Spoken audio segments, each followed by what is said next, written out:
cordial saludo para todos nuestros amigos que cada semana siguen las preguntas de claves de la lección de escuela sabática que la Unión Peruana del Sur coloca en su página web. En esta semana estamos empezando una nueva lección estudiando el libro de Gálatas, de manera que va a ser una lección sumamente interesante.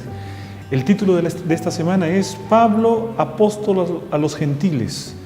Y vamos a ver entonces cuál es la primera pregunta. Dice la primera pregunta: desde antes de su conversión, para Pablo era claro que el Mesías tan esperado iría a ser ejecutado como un criminal. ¿Qué les parece a ustedes? Estaba claro eso en la mente del apóstol Pablo. En el día sábado hay una declaración que dice lo siguiente: como judío devoto, a quien se le había enseñado la importancia de la ley y la redención política de Israel, que el Mesías tan esperado fuera ejecutado como un criminal era demasiado como para que él lo tolerara. Es decir, está claramente establecido que el apóstol Pablo, antes de su conversión, siendo judío, no tenía la visión de un Mesías sufriente, que sea ejecutado como un criminal. Era más bien ofensivo para su visión de religioso judío. Por lo tanto, la respuesta es falso. Vamos rápidamente por la pregunta número 2. Pregunta 2 dice lo siguiente: Esteban vigorosamente proclamaba que Jesús, el Mesías crucificado y resucitado, era el real centro de la fe judía. Vamos a ver qué encontramos aquí. En el día domingo hay una declaración que dice lo siguiente: pero Esteban hizo más que meramente rebajar estos dos íconos. Vigorosamente proclamaba que Jesús, el Mesías crucificado y resucitado, era el real centro de la fe judía. En realidad lo que encontramos entonces es que el mensaje de Esteban colocaba a Jesús de Nazaret, el que fue juzgado, crucificado por los principales líderes judíos, se había convertido, o que era el Mesías que había sido predicho en las profecías. Esta idea la dio Esteban en su discurso y resultó completamente ofensiva contra sus perseguidores y finalmente lo apedrearon. Por lo tanto, la respuesta es verdadero. Respuesta verdadero. Vamos ahora con la pregunta número 3. La pregunta 3 dice lo siguiente: antes de su encuentro con Jesús, Saulo no era muy religioso y estaba equivocado en su comprensión de Dios. ¿Será cierto esto? Antes de su encuentro con Jesús, ¿cuál era la actitud de Saulo? ¿Sería que él no era considerado una persona muy religiosa? Bueno, en el día lunes la lección tiene un párrafo que dice lo siguiente: Saulo no era ateo, era religioso, aunque muy equivocado en su comprensión de Dios. Entonces queda claramente establecido que Saulo era religioso. Era miembro de la secta judía que observaba más escrupulosamente lo que decía la ley de Moisés. Por lo tanto, Saulo era religioso, y esto es un llamado de atención.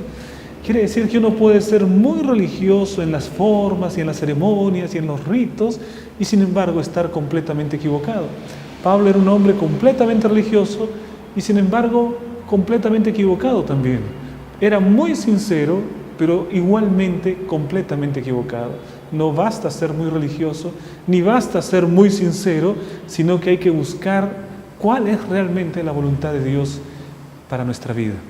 Entonces la respuesta es falso. Vamos con la pregunta número 4. Dice lo siguiente: en lugar de trabajar para Dios, Saulo había estado actuando contra él. ¿Qué les parece a ustedes? Creo que queda muy claro, pero vamos a ver el día martes. Hay una declaración que dice lo siguiente: la aparición de Jesús en el camino a Damasco cambió todo. Saulo pensaba que lo que creía era la pura verdad, pero había estado totalmente equivocado. En lugar de trabajar para Dios, había estado actuando contra él. Miren ustedes qué cosa interesante. Saulo era una persona muy culta, muy inteligente, muy religiosa. Estudiaba la palabra de Dios, el Antiguo Testamento, la conocía muy bien y sin embargo estaba completamente equivocado. Eso significa que nosotros no necesitamos únicamente de nuestra propia habilidad o nuestro talento cuando estudiamos la palabra de Dios. Necesitamos de la guía del Espíritu, porque no vaya a ser que pensando que estamos entendiendo la palabra de Dios, estemos haciendo algo totalmente contrario a lo que dice la palabra de Dios. Esto le sucedió a Saulo. Y entonces la respuesta a la pregunta 4 es verdadero. Vamos ahora por la pregunta número 5. Vean esta afirmación. Saulo había salido de Jerusalén con la autoridad y la comisión de los principales sacerdotes de desarraigar la fe cristiana. Había sido encomendado realmente Saulo por los sacerdotes. Miren ustedes lo que dice la lección del día martes. Hay una declaración que dice lo siguiente: Saulo había salido de Jerusalén con la autoridad y la comisión de los principales sacerdotes de desarraigar la fe cristiana. Entonces la respuesta es verdadero. Efectivamente, los sacerdotes vieron en Saulo un joven promisorio, alguien que entendía muy bien la palabra de Dios, alguien que podría ser un baluarte de la religión judía. Y entonces Saulo, él pidió una autorización para perseguir a los cristianos, y sus autoridades, aquellos hombres religiosos de Jerusalén, dijeron: sí, anda. Y lo enviaron hacia Damasco para poder desarraigar la fe cristiana, porque ellos veían en el cristianismo un peligro a la religión judía. Por lo tanto, se oponían contra el cristianismo. La respuesta es verdadero. Vamos ahora por la pregunta número 6. Pregunta 6 dice lo siguiente: la persecución en Jerusalén después de la muerte de Esteban hizo que muchos creyentes judíos huyeran 400 kilómetros hacia el norte, a Egipto. ¿Qué les parece a ustedes esta declaración? Bueno, aquí hay el nombre de una ciudad, aquí hay un número de kilómetros, posiblemente eso puede llamarnos la atención, pero veamos lo que dice la lección de escuela sabática.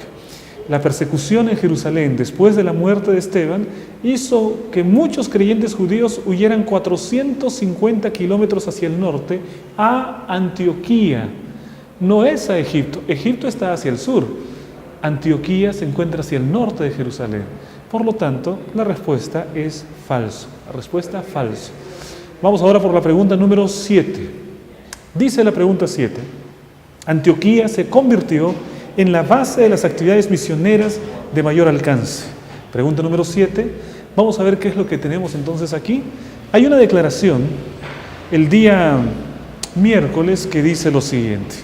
En la última parte dice así: el Espíritu procuró llevar el Evangelio a más gentiles usando a Antioquía como la base de las actividades misioneras de mayor alcance. Entonces, la respuesta es verdadero. Antioquía se convirtió en un centro del cristianismo. Después que los cristianos salieron de Jerusalén huyendo por la persecución y fueron 450 kilómetros al norte a Antioquía, Antioquía se convirtió en una ciudad clave para el cristianismo. Antioquía era una ciudad muy grande, unos 500,000 habitantes en la época, y era una ciudad con muchas personas de diferentes culturas, y entonces se convirtió en un lugar donde el cristianismo empezó a irradiarse hacia otras regiones cercanas y como base para alcanzar otras ciudades importantes del Imperio Romano. La respuesta es verdadero. Vamos ahora con la pregunta número 8. La pregunta 8 dice lo siguiente: todos los primeros cristianos estaban contentos con el ingreso de creyentes gentiles a la iglesia. ¿Será que esa era la actitud de los creyentes cristianos? Cuando venían los creyentes gentiles, estos creyentes cristianos, todos, absolutamente todos, estaban felices con la presencia de ellos. Bueno, la lección de escuela sabática tiene un comentario el día jueves que dice lo siguiente: no todos estaban contentos con el ingreso de creyentes gentiles a la iglesia. No era por el concepto de una misión gentil, sino sobre cómo debían entrar los gentiles. Es curioso, había ciertos hermanos judíos que se habían convertido al cristianismo que no estaban muy felices con que entrasen demasiados gentiles. Y la razón no era porque el evangelio no debía alcanzar a los gentiles, no. La razón era porque ellos creían que los gentiles primero tenían que hacerse, entre comillas, judíos. Es decir, primero tenían que circuncidarse, cumplir con las ceremonias de los judíos, y entonces ellos dijeron: si no se hacen la circuncisión o si no cumplen el ceremonial o ritual judío, entonces no pueden ser cristianos. Contra eso se levanta el claro mensaje del apóstol Pablo, pero la respuesta a esta pregunta es falso. No todos los cristianos quedaron felices con el ingreso de creyentes gentiles. Hubo una tensión en la iglesia debido al ingreso de creyentes gentiles. Vamos ahora con la pregunta número 9. El concilio de Jerusalén apoyó a Pablo en lo relativo a la circuncisión. Este concilio fue un concilio muy importante en la iglesia. Se reunieron los líderes para poder resolver la situación que estaba en ese momento, llevando a una disputa, a una polémica, que era una polémica teológica, pero que también era una polémica práctica entre hermanos de origen gentil y hermanos de origen judío.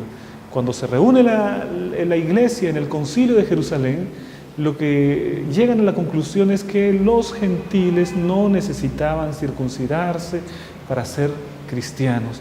Por lo tanto, finalmente es verdadero. El concilio de Jerusalén apoyó a Pablo en lo relativo a la circuncisión.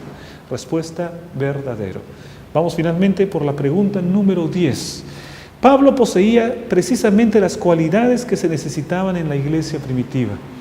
¿Qué les parece a ustedes? Hay una declaración el día viernes que dice lo siguiente, hablando acerca de Pablo: Dios en su providencia no solo le perdonó la vida, también lo convirtió, transfiriendo así a un campeón del bando del enemigo al bando de Cristo. Como elocuente orador y crítico estricto, Pablo, con su firme propósito y denodado valor, poseía precisamente las cualidades que se necesitaban en la iglesia primitiva. Qué gran aporte fue Pablo para la iglesia primitiva, su tremendo conocimiento de la teología, su erudición en relación con la cultura de su tiempo, ayudó mucho para que el cristianismo tomase un impulso. El Señor lo sacó de las fuerzas fanáticas de la persecución para llevarlo al camino del cristianismo y se convirtió en el gran apóstol Pablo, misionero de los gentiles, teólogo profundo, pastor cuidadoso de la grey. De esta manera entonces entendemos que tenemos que la respuesta final es verdadero. Bueno, de esta manera estamos terminando las preguntas claves de esta semana y esperamos que la próxima semana también puedan estar atentos para las preguntas que daremos desde la Unión Peruana del Sur. Que Dios les bendiga, un gran abrazo para todos.